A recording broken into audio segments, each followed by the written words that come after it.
Champions trophy start हो चुकी है और पहला मैच भी खत्म हो चुका है। और पहले मैच में पाकिस्तान बहुत बुरी तरह से, मैं कहूंगा कि पाकिस्तान ने अपनी रिसेंट टाइम्स की सबसे बुरी क्रिकेट खेली है। और न्यूजीलैंड ने, मैं कहूंगा कि बासानी एंड में थोड़ा सा हमें कह सकते हैं कि थोड़ा सा तसल्ली थोड़ी सी हुई होगी। बट आई थिंक मुझे लगता है कि न्यूजीलैंड ने बहुत बुरी तरह से पीटा है हमें पहले बैटिंग से। और उसके बाद उन्होंने जिस तरह से बॉलिंग की है, बॉलिंग उन्होंने क्या की है, हमने बैटिंग ही नहीं अच्छी की। और बॉलिंग भी हमने जिस तरह से की है, आई थिंक ये अलार्मिंग चीज थी। बट इसमें से मैं थोड़ा सा अगर देखूं ना, तो हिस्ट्री क्या कहती है। हिस्ट्री में हमने ऐसे ही किया है हमेशा से, हम स्टार्ट कब अच्छा करते हैं। पिछली चैंपियंस ट्रॉफी में हम देखें हमने कहाँ स्टार्ट अच्छा किया था, वर्ल्ड कप्स में हम देखें हमने कहाँ से स्टार्ट अच्छा किया था। ये सारी चीजें हमारे साथ होती हैं और हम ऐसी चीजें करते हैं। मतलब अभी रिसेंट टाइम्स में अगर पाकिस्तान को देखो, पाकिस्तान ने इतनी बुरी क्रिकेट तो खेली ही नहीं है। ये अब पाकिस्तान को एकदम हुआ क्या है। हम हमें ना जागने के लिए ना कुछ चीजें इंपॉर्टेंट होती हैं, बट एक ना जो मसला है ना वो ये है कि इस टूर्नामेंट में आपके पास टाइम नहीं है इतना ज्यादा। मतलब अब न्यूजीलैंड का एक पाँव उन्होंने सेमीफाइनल में रख लिया है। और आपका उन्होंने जो हाल किया ना, उनको उन्होंने आपको तीन दफा हरा दिया था तकरीबन एक डेढ़ हफ्ते में। सो पहले स्कोर कार्ड में आपको बताता हूँ, फिर उस पर बात करते हैं डिटेल में।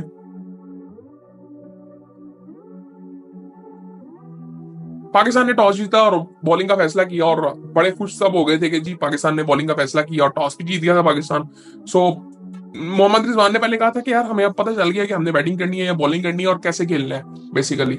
सो उसके बाद खैर न्यूजीलैंड को बैटिंग दी और फिर क्या उन्होंने फिर बैटिंग की। विल यंग ने ऊपर से आके 107 रन बना लिए। डेविन कॉनवे ने 10 रन बनाए, केन विलियमसन जल्दी आउट हो गए थे। डेरिल मिचेल 10 रन बना के आउट हुए। टॉम लेथम ने 118 रन बनाए, जिसको फॉर्म में हम ट्राई नेशन सीरीज में लेके आए थे और उससे हमने 50 करवाया था, उसको पता नहीं 3-4 बाड़ियां देके। उसके बाद ग्लेन फिलिप्स, ये हमारे एक पल्ले पड़ा हुआ है। इसको पता नहीं, इसने पिछली दफा भी आखिरी 10 ओवर में हमें इतना मारा था। अब 61 रन इसने बनाए 39 बॉलों में, तकरीबन 156 का स्ट्राइक रेट इसका। 13 एक्स्ट्रा हमने दी और उन्होंने 320 कर लिया। और तकरीबन मेरे ख्याल से 113 रन उन्होंने आखिरी 10 ओवरों में बनाए, जो 260, 270, 280 रन हो सकते थे अगर वो बहुत अच्छा भी खेलते। हमने 320 रन करवा दिए। कोई मतलब शुरू में ऐसे, मतलब जिस तरह हमने बॉलिंग की थी, पहले कोई इतना अच्छा स्टार्ट भी नहीं हुआ था। फिर जब 2-3 आउट हुए, केन विलियमसन आउट हुआ, थोड़ा सुकून आया कि यार थोड़ा अब जरा तसल्ली हुई थोड़ी सी। बट उसके बाद जिस तरह से हमने फिर दोबारा मार खाई और आखिरी 10 ओवरों में फिर हमने जिस तरह से मार खाई। और मुझे लगता है कि इन्होंने तीनों दफा हमें जिस तरह से मारा है ना, 3 मैचेस हुए हैं और तीनों दफा ये डिसाइड करके आए थे कि आखिरी 10 ओवरों में हमने इनको पीटना है। और वो फिलिप्स साहब उसमें थे और उन्होंने तसल्ली से हमें मारा फिर। सो ये सूरत हाल थी पाकिस्तान की। अगर बॉलिंग की अगर बात करें तो नसीम शाह ने 10 ओवरों में 68 रन दिए। आउट कोई नहीं किया उन्होंने, नहीं आउट नसीम शाह ने नहीं। नसीम शाह ने 10 ओवरों में 63 रन दिए, 2 आउट किए। शाहीन शाह अफरीदी ने 10 ओवरों में 68 रन देके कोई आउट नहीं किया। पता नहीं क्या बॉलिंग कर रहा था ये बंदा, मेरी समझ से बाहर है ये। हारिस रऊफ 10 ओवरों में 83 रन, 2 आउट तो किए उसने बट 83 रन। पहली बॉल में उसको छक्का पड़ा था, वो बॉलिंग करने आया, उसको पहली बॉल में छक्का पड़ा था। खुशदिल शाह ने 7 ओवरों में 40 रन। सलमान अली आगा 3 ओवरों में 15 रन। और यार मेरी समझ से बाहर है। पहले तो अब कई लोग ना जस्टिफाई इस चीज को कर रहे होंगे, जो प्रमोट इसको इस चीज को जरा प्रमोट कर रहे थे कि हुजूर शाह की जगह बनती है या नहीं बनती। भाई कॉम्बिनेशन नहीं ठीक है टीम का। अब उसने रन कर दिए, अब कई लोगों को अच्छा लग रहा होगा कि बहुत अच्छा हो गया जी, अब तो ये हमें मिल गया। आपकी ऊपर से किसी टीम ने रन ही नहीं किए, वो उसने नीचे से आके कर दिए। अच्छी, बहुत अच्छी इनिंग थी, बट कॉम्बिनेशन आपका खराब हो रहा है। मुझे एक चीज मुझे बतानी नहीं है, मुझे पूछनी है कि वो बैट्समैन है कि बॉलर है। वो कंप्लीट बॉलर तो नहीं है, मेरे ख्याल से कंप्लीट बॉलर नहीं है। उससे बहुत बेहतर सलमान अली आगा बॉलर है और वो बैटर भी उससे बहुत अच्छा है। ठीक है, और उसने रन कर दिया, अब हम समझेंगे। ये बिल्कुल नहीं, जिस तरीके से ये चीज हुई थी ना, मेरी समझ से ये चीज बाहर है। और फखर जमान साहब इंजर्ड हो गए हैं और वो बाहर भी हो गए हैं। मेरे ख्याल से वो चैंपियंस ट्रॉफी आगे नहीं खेलेंगे। सो ये सूरत हाल है। सो उसके बाद अगर देखें तो पाकिस्तान जब बैटिंग के लिए आया, सो पाकिस्तान की अगर बैटिंग की अगर हम बात करें तो पाकिस्तान ने बैटिंग इतनी बुरी की, इतनी बुरी की पाकिस्तान ने बैटिंग। अब फखर जमान साहब जब बाहर चले गए थे, सो अब उसमें कुछ रूल्स होते हैं और मुझे समझ नहीं आता कि सारे रूल्स हम पे अप्लाई होने होते हैं। मैंने कभी ये चीज देखी नहीं है, किसी के साथ होते हुए देखी नहीं है। या तो इतनी हमारी गेम अवेयरनेस इतनी गंदी है कि हमें पता ही नहीं चला, 20 मिनट से ज्यादा अगर कोई बाहर हो जाए तो आप ओपनिंग नहीं कर सकते। सो ऐसा कोई रूल था। सो खैर उसी चक्कर में फखर जमान साहब ओपन नहीं कर सके। और फिर ओपन किसने किया? सऊद शकील और बाबर आजम ने। और फिर फेस किसने किया? सऊद शकील ने। मेरी समझ से बाहर है कि जिस बंदे ने कभी ओपन ही नहीं किया, अब वो ओपन तो करेगा, ठीक है, वो आपको फ्लेक्सिबल होना चाहिए, बट कम से कम फेस करने तो बाबर आजम खुद आए ना।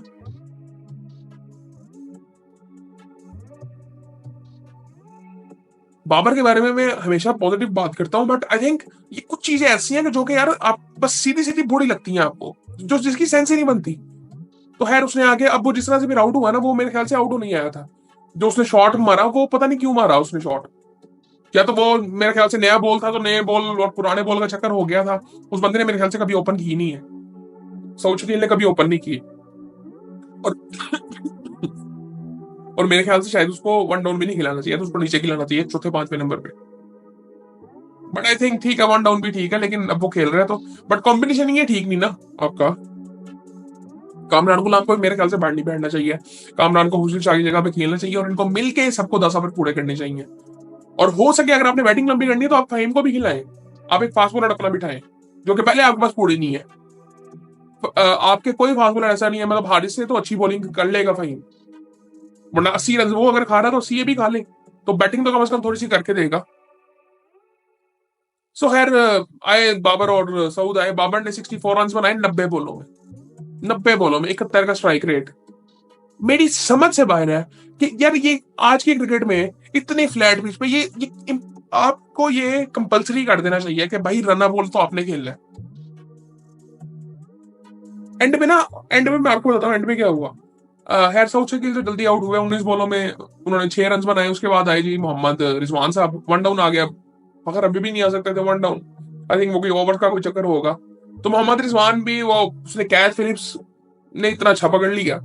अब मैं उस पर ही सारा डालूंगा। मोहम्मद रिजवान को भी थोड़ा बहुत पता होना चाहिए था, जरा उनको कंट्रोल में थोड़ा सा खेलना चाहिए था। फील्डर पे क्या डालेंगे, फील्डिंग उसने अच्छी कर ली। सो खैर वो उसने आउट कर लिया। उसके बाद आते हैं फखर जमान साहब, और फखर जमान भाग नहीं सकते। और ये मैनेजमेंट को पता था, फिर भी उन्होंने चौथे नंबर पे उसको भेज दिया कि भाई अब तू जाके रनिंग कर। ऐसी पोजीशन में आपने भेज दिया कि जहां पे जाके आपको सिंगल डबले करनी है, और वो सिंगल डबले कर ही नहीं सकता। खैर उसने 41 बॉलें भी खेलनी और 24 रन उसने बनाए, और फिर वो आउट हो गया। और उसका एक चांस छूटा, और जिसमें वो जब वो चांस छूटा ना, तो फिर मुझे ऐसे लगा कि मैं फखर जमान को देख के मुझे ऐसे लगा कि फखर जमान कह रहा है यार कैच क्यों छोड़ दी है इसने। फखर जमान खुद कह रहा है कि भाई कैच क्यों छोड़ा तूने। ये सूरत हाल थी। और उसके बाद फिर एक चीज होती है, सलमान अली आगा आते हैं, वो 28 बॉलों में 42 रन बनाते हैं। और वो इनिंग देख के आपको पता चलता है कि इस पिच पे रन किए जा सकते थे। और बाबर को उस तरह से नहीं खेलना चाहिए था जिस तरह से वो खेला। मेरे ख्याल से उसकी वर्स्ट इनिंग जो थी ना, उनमें से एक कल उसने खेल ली है। बहुत बेहतर खेल सकता था, और बट आई थिंक उसने वो किया नहीं है।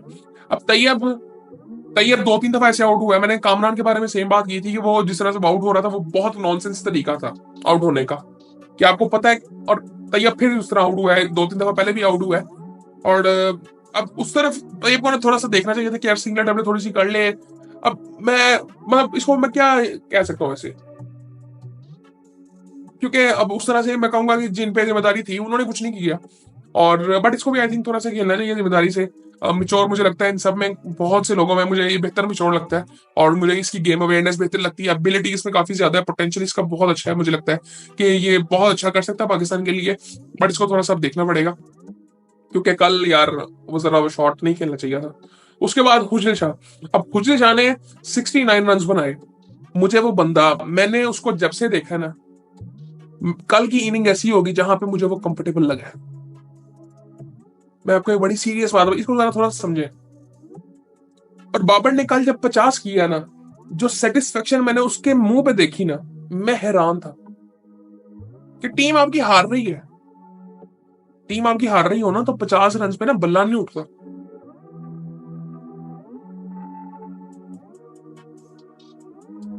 वो उससे रन हो भी नहीं रहे थे, बट हुए उससे रन जिस तरह उसने कर दिए बस। बट कल का वो दिन नहीं था यार।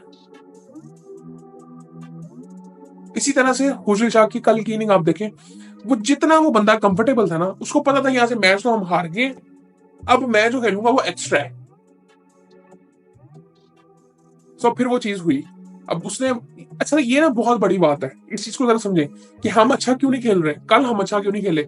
इतना हम डरे हुए थे कल, इतना फियर था हम में, फियर ऑफ फेलियर इतना ज्यादा था बाबर के अंदर, नजर आता है, साफ नजर आता है बाबर के मुंह पे, क्योंकि उसमें प्रेशर इतना ज्यादा डाल दिया गया है। भाई बाकियों की जिम्मेदारी क्यों नहीं है, बाबर ने क्यों सब कुछ करना है, और उसको खुद नहीं है पता, और ये उसके जहन में उसको समझने के लिए वो, मेरे ख्याल से वो इनका इंटेलेक्चुअल लेवल उतना है ही नहीं कि इस चीज को एक्सेप्ट कर सके कि यार सारी जिम्मेदारी हमारी नहीं है, हमें अपना बेस्ट करना है अपने तरीके से। ये हर काम को नौकरी समझ के करते हैं, इस सब की मैं बात कर रहा हूँ। रिजवान ने जो उसने एक बात की थी ना कि जी सारे कप्तान है, ओ भाई सारे कप्तान कैसे हैं, यही तो मसला है पाकिस्तान का कि सबको सब कुछ पता है और सब अपनी राय देते हैं, और आप ऊपर से कह रहे हैं जी 15 के 15 प्लेयर कप्तान है और वो मुझे कुछ भी कह सकते हैं, इसीलिए आपको कैप्टन बनाया कि आप फैसले करें। रिव्यू सिस्टम हमारा, हम किस तरह से रिव्यूज लेते हैं, इतने नॉनसेंस तरीके से जाया करते हैं हम कि बेवकूफ लगते हैं उधर। तो खैर फिलहाल खुशी शाह ने आगे 69 रन बनाए और बड़े लोग खुश हुए होंगे। मैं ये आप डिफरेंस इस चीज का देखें, आप जिन लोगों ने उसको पहले देखा हुआ है कि वो कितना कंफर्टेबल था कल, कि उसको पता था हम मैच हार गए हुए हैं, फिर भी उसने उस तरह से, फिर वही वजह थी कि वो कंफर्टेबल था और उसने रन कर लिए। वो जब वो आउट होता है तो वो फियर होता है सारा, वो जिस तरह से आउट, पहले वो 17 बॉल डॉट खेलेगा, 18वीं बॉल को ऐसी शॉट फजूल सी मारेगा कि वो हाथ में जाएगी किसी के। ये मसले हैं और ये मसले कोई डिस्कस करता नहीं है। उसके बाद अगर देखें तो नीचे से आगे शाहीन शाह अफरीदी साहब, उन्होंने 14 रन बनाए 13 बॉलों में, जिनको अपनी बॉलिंग का कुछ नहीं पता, और उनके बॉलिंग कोच जो बैठे हुए उनको बता नहीं कुछ रहे। मेरे ख्याल से अगर आपके बॉलर्स फॉर्म में नहीं थे ना तो उनको लाना नहीं चाहिए था। इसी तरह हारिस रऊफ ने 19 रन आके बनाए, बट उसने बॉलिंग में 83 रन खाए। नसीम शाह, अब नसीम शाह साहब आउट जिस तरह हुए थे ना, अब मैं आपको एंड की थोड़ी सी बात बताता हूँ। अच्छा एंड में ना कुछ ऐसी सिचुएशन हो गई थी, हम ना 47.2 ओवर्स में आउट हुए हैं, 260 रन हमने बनाए, यानी कि हमारे पास तकरीबन 16 बॉलें पड़ी थी, अभी 16 बॉलें पड़ी थी और 60 रन थे। ठीक है, 16 बॉलें 60 रन। अगर हम ये थोड़ा डेफिसिट कम कर लेते, हमने 22 रन बनाए थे पावर प्ले में, 10 ओवरों में 22 run, 2025 champions trophy batting track, दुनिया का बेहतरीन बैटिंग कर रहा है, हमने 22 रन बनाए हुए थे और हम 16 बोले पहले 60 रन से आउट होते हैं, हारते हैं मैच। और ये जिस तरह से बैटिंग कर रहे थे कि बस छक्के लग रहे हैं, थोड़ी सी बंदा गेम में अवेयरनेस करता है कि कम से कम ओवर्स पूरे खेलता है। 260 जहां पे हुए हैं 280 होते हैं, 290 होते हैं। ये आप बाहर के प्लेयर्स को देखते हैं ना कि जब वो थोड़ा सा वो कर लेते हैं ना 15 20 25 रन, तो वो 40 पे भी जाते हैं, वो 50 पे भी जाते हैं। टेल एंडर्स की मैं बात कर रहा हूँ, अगर वो अपने आप को कहते हैं कि हमने बैटिंग करनी है, जिस तरह नसीम वगैरह, शाहीन वगैरह। हुशिल साथ कर रहा है तो छक्के कौन मार रहा है? शाहीन। खैर ये सारी चीजें, ये इसमें इतनी क्या बात करें। उनकी तरफ से अगर उनकी बॉलिंग थोड़ी सी देखें तो मैट हेनरी ने तकरीबन 8 ओवर किए, 2 आउट किए, 25 रन दे गए, 7.2 ओवर्स एग्जैक्टली। विलर और ने 9 ओवरों में 47 रन दिए, 3 आउट उसने किए। और माइकल ब्रेसवेल ने 10 ओवरों में 38 रन देके 1 आउट किया, 3 आउट किया मिचेल सेंटनर ने।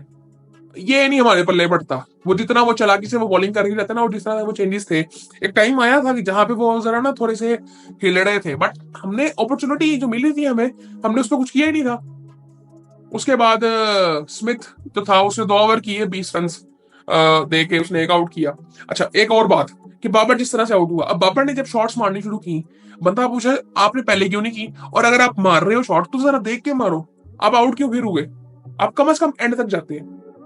उस वक्त रोल ये होना चाहिए था कि बाबर के सामने, बाबर को अपने आप को थोड़ा सा रना बॉल जाना था, बाबर को सिर्फ रना बॉल क्रिकेट खेलनी थी जो उसने नहीं खेली, और सामने जाके करना था। अगर थोड़ा सा सलमान आगा थोड़ा सा लंबा जाता तो ये थोड़ी देर ठहर जाता, ये गेम बन सकती थी। सलमान ने काफी हद तक चीजें बेहतर की थी, तो ये थोड़ी देर तक ठहरता, ऐसी इनिंग उसने भी खेल देनी थी। और वो अगर थोड़ा सा लंबा, जहां पे उसने 40 किए वो 50 60 70 करता, ये मैच हमारी तरफ आ सकता था। डेविड हुजिल चाह था, और अगर इस तरह की इनिंग वो खेल देता थोड़ा बहुत ऐड टेल एंडर्स कर देते, तो ये सारी चीजें हो सकती थी। ये गेम अवेयरनेस की कमी है। और ये मैं आपको बताता हूँ, ये ना हम असल में समझते हैं कि ये ना मजाक की बात है, ये हमने कह दिया और कर दिया। वसीम अकरम ने ना एक दफा कहा कि यार ये ना लोग बातें एम ही कर देते हैं कि वो फास्ट बॉलर यॉर्कर नहीं करता। यॉर्कर क्यों नहीं करता? यॉर्कर करे, मतलब आम आम हम मैच देख रहे हो तो हम कहते हैं ना कि यार यॉर्कर करना, भाई यॉर्कर करना, भाई होता नहीं है ये सब कर सकते थे तो सब यॉर्कर करते। ये आम, ये कोई इतना आसान है नहीं करना, और इनमें एबिलिटी उस तरह की नहीं है। हमें इस चीज को एक्सेप्ट करना पड़ेगा। आपके बॉलर 3 बॉल अच्छी करेंगे, तीसरी बॉल यहाँ पे लगे चौका। हम एक जगह पे 6 बॉलें नहीं कर सकते, आते ही नहीं है हमें। हमारे यहाँ बात होती है कि बच्चे को ग्रूम किया जाएगा पाकिस्तान टीम में, जब वो आ जाएगा तो नीचे क्या करेगा? वो डोमेस्टिक जो खेल रहा था वहां पे क्या कर रहा है? इंडियन प्लेयर्स को आप देखते हैं, इंडियन प्लेयर्स टीम में आते हैं ना, जित उतना उतना जो प्रेशर है ना वो इंडिया के मैच में नहीं होता जितना कि उनकी डोमेस्टिक में और आईपीएल में होता है। वो उससे ज्यादा प्रेशर देख के आए होते हैं पहले। इमर्जिंग एशिया कप, ये इमर्जिंग जितने भी ट्रॉफीज हो रही होती हैं, जो टूर्नामेंट्स होते हैं, मैचेस जो हो रहे होते हैं अंडर 19 वगैरह के, उनमें वो सारा प्रेशर उन्होंने देखा होता है ऑलरेडी। इस वजह से वो बेहतर है। हमने नहीं देखा होता। आज ये बात करते हैं, कुछ प्लेयर्स नहीं आए हैं, इनका भी यही हाल होगा। मैं आपको लिख के दे रहा हूँ, ये कुछ क्या लोग बात करते हैं, ये सुफियान वकीम की काफी लोग बात कर रहे हैं, नहीं है वो रेडी। वो नहीं है रेडी। लोग कह रहे हैं ना वो बड़ा अच्छा स्पिनर है सारा कुछ, वो एक मैच उसमें पड़ा था साउथ अफ्रीका में। भाई एक्सपीरियंस नाम की कोई चीज थोड़ी सी होती है, ग्रूमिंग नाम की कोई चीज होती है जो कि पाकिस्तान टीम में आके नहीं करनी। पाकिस्तान टीम कोई इंस्टीट्यूट नहीं है। पाकिस्तान टीम से नीचे जो डोमेस्टिक होती है वो एक इंस्टीट्यूट का काम करती है।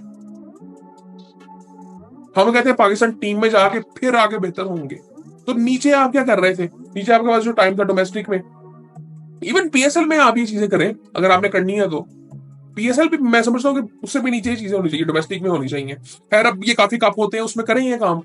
अभी उसमें भी आई थिंक ये जो आके बैठे हुए हैं, ये वकार यूनिस वगैरह आके बैठे हुए हैं, शुएब मलिक कई शो कर रहे हैं, उसमें वो जिस तरह की वो बातें कर रहे हैं ना, तो अभी भी वो लग रहा है कि अभी जरा ना काम जो है ना वो डामाडोल ही है।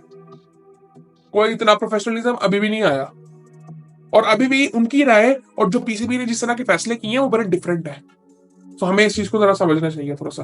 वीडियो लंबी हो गई है आई थिंक, बाकी देखते हैं। पाकिस्तान को अगला मैच लाजमी जीतना है, अगर जीतेगा तो आगे क्वालिफाई करेगा, जो कि हो सकता है जीत भी जाएगा। आई थिंक मुझे लगता है कि ये वाली सिचुएशंस हमारे ऊपर हमेशा से ही होती हैं। सो बाकी फिर उम्मीद करते हैं पाकिस्तान बेहतर करे, फिर आपसे बात होती है।